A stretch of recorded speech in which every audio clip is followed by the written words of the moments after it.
Hello out there, and welcome to the show, you 13,000 awakening thrill seekers out there. That was Within You and Without You, or is it called just Within You, Without You? I've forgotten.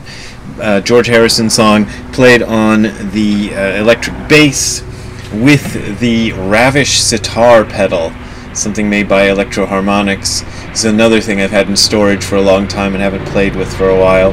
And it's something made by the Electro Harmonics company, the makers of the Big Muff pedal, the greatest fuzz pedal in the world.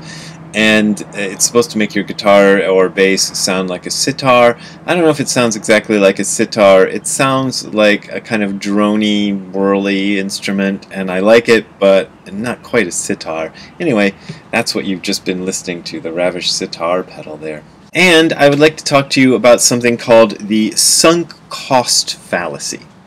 And according to the online definition I found in some online dictionary, this is the phenomenon whereby a person is reluctant to abandon a strategy or course of action because they have invested heavily in it, even when it is clear that abandonment would be more beneficial. And obviously if they're not abandoning it, it's because they haven't figured out that abandonment would be more beneficial, so that definition isn't quite on. But it's a strategy used by a lot of religions that fall under the heading of cults, often when people call them cults. And it's one of the things where you can kind of know that you might be getting involved in something a little culty. Now, the place that I talked about the sunk cost fallacy that springs to mind most is back, I think it was like 15 years ago. It was the first video I ever did on YouTube that got a big response, and it was when I interviewed my sock monkey, who I pretended was Genpo Roshi, who was a Zen teacher who was then advertising a thing called Big Mind with a TM on it, trademarked Big Mind. It was a phrase that was invented by Shunryu Suzuki to refer to what Dogen called Jiko, self, and he rebranded it as Big Mind. Well, not he. Shunryu Suzuki kind of translate that in his own way into English as Big Mind. Then Genpo Roshi trademarked Big Mind and charged people $50,000 to spend 5 days in a luxury hotel with him, at the end of which, or maybe during which, you were supposed to come away with an enlightenment experience, just like the Buddha. And I criticized this heavily, and I may have been instrumental in the reason that the Big Mind program isn't really much of a thing anymore. I think they're still doing it, but it's not that big of a deal anymore.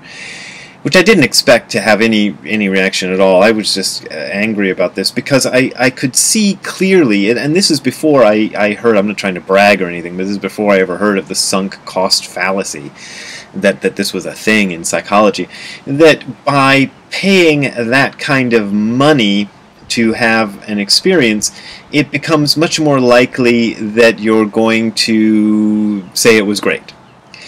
So you spend $50,000 on a meditation course of 5 days. It's not likely that you're going to go back and tell your friends, oh God, I got totally ripped off. I lost $50,000 doing this useless meditation course. You might do that, but it's much more likely that you're going to go, it was thrilling, it was the greatest thing, I got totally enlightened, look at me now, I'm totally enlightened, and believe that it's great. And there's a lot of psychological studies done on this fallacy going back 50 or more years where people have demonstrated that this works. And a lot of religious organizations, as I say, sort of cult organizations, use this. Transcendental meditation uses it, you know, when they charge you big money. I forget what they charge you for a mantra, transcendental meditation. When they charge you big money for the mantra, when they charge you all those fees at Scientology to do something, you know, that's working the sunk cost fallacy. It's working the, I guess you wouldn't call it the sunk cost fallacy in that case, but it's working with the same thingy, whatever you call it, the same phenomenon of how this works. The only thing that even remotely resembles this in traditional real Zen practice is the practice of Tangaryo. And Tangaryo is, well, modern Tangaryo, the only version I know of it is done in Tassajara Zen Mountain Monastery, part of the San Francisco Zen Center. And when you decide to do a 3-month practice period there, you have to spend the first, I think it's 5 days, it might be a week, doing constant meditation from the time you wake up until the time it's time to go to bed. You're supposed to be sitting zazen and doing nothing else. Now, they let people cheat a little bit in their Tangaryo there.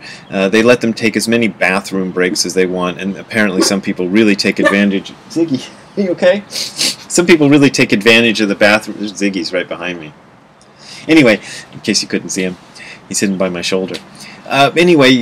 Some people take real advantage of the bathroom break ability and take long bathroom breaks, and I guess that's tolerated. You get dinners and lunches and breakfasts too off, but you're basically supposed to be doing zazen all the time. Now, this harkens back to the old days of Zen, when monasteries were typically located in remote areas on tops of mountains and stuff, and they didn't have a lot of resources. So they didn't want people coming into their monasteries to just, slack off, and just have a good time.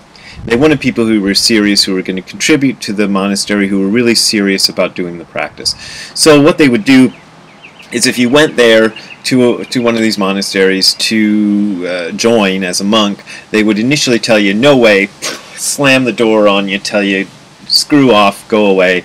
And if prospective monks would stay on the stoop through the rain and the snow and the attacks by yetis and whatever else is up there, then if they spent a few days like that, they would let them in, because they'd proved that they were serious about what the monastery was all about. So that's not exactly the same as the sunk cost fallacy, and the reason it's not the same is because they were serious about not letting people in. It wasn't a trick. They really didn't want you in there unless you were really sincere about the practice. So it wasn't a bait and switch. These days, though, I think a lot of Zen is more interested in selling itself, and I understand that, because I'm trying to make a living doing the Zen thing in a way. I'm trying to make a living mainly as an author and YouTuber, I guess, and lecturer.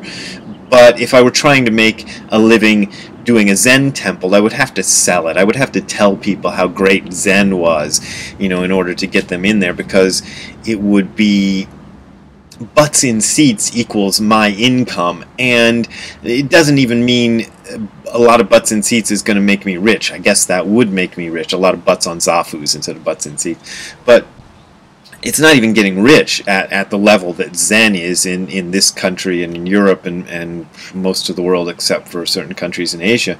It's just being able to buy cereal and dog food. It's just, it's that level. You're not going to make it at all. I'm lucky that I got the books out and I got this YouTube channel, and that can make me a living. But if I had to make a living purely as a Zen teacher, I'd have to kind of sell it. And my teacher, Gudo Nishijima Roshi, was dead set against people trying to make their living as a Zen teacher. This is why he kept a real job at a soap and cosmetics company all throughout his life, in order that he would earn his money from that and not from Zen. So when people are trying to earn their money from Zen, there is a temptation to try to sell it. Now, that's not me saying that everybody who's running a professional Zen temple is a charlatan. I'm not saying that. But there is that tendency and temptation, and I know this because I've been tempted by it myself, and I've really worked on trying to not fall into that. And you can tell me whether I've fallen. Don't tell me, but if you want to tell me, you can leave a comment and say whether you think I've fallen into it or not. I don't know.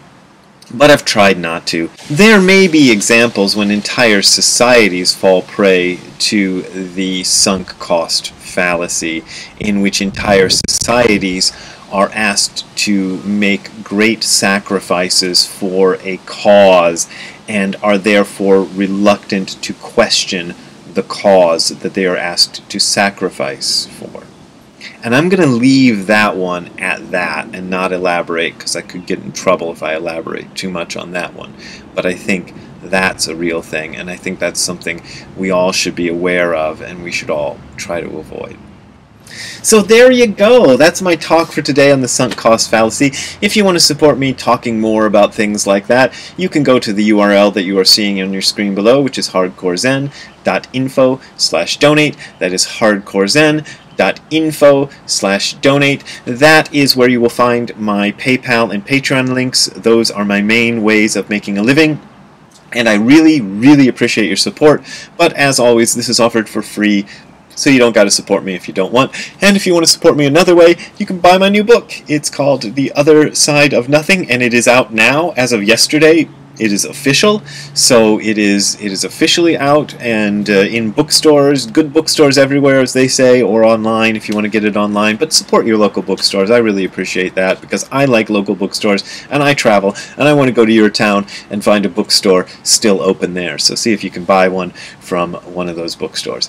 Also, those of you who've been clamoring for the audiobook, because the book is officially out, I can now start uploading the audiobook, which I've had completed and in the can, as they say, for a month and a half now.